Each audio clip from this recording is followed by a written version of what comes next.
এক সময়ের কথা, ইমাম আবু হানিফার যুগে এক ব্যক্তি নিজেকে নাস্তিক বলে ঘোষণা দিল। সে বলল, আমি প্রমাণ করতে চাই এই দুনিয়ায় কোনো সৃষ্টিকর্তা নেই। যদি আবু হানিফা যুক্তিতে হারেন তবে প্রমাণ হবে আল্লাহ নেই। পুরো শহরে শোরগোল পড়ে গেল। সিদ্ধান্ত হলো একদিনে সবার সামনে হবে বিতর্ক।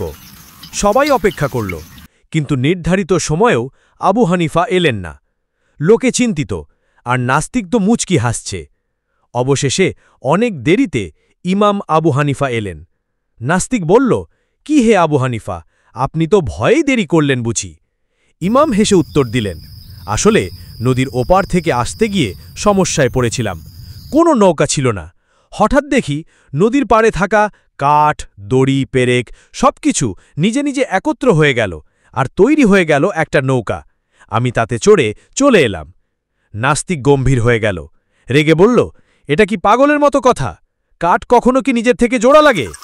ইমাম শান্তভাবে বললেন, যদি একটা ছোট নৌকা নিজের থেকে তৈরি না হয়, তবে এই বিশাল পৃথিবী, আকাশ, নদী, পাহাড়, সূর্য সব কিছু নিজের থেকে কিভাবে সৃষ্টি হলো? চারপাশে নীরবতা নেমে এলো। নাস্তিক আর কোনো উত্তর দিতে পারল না।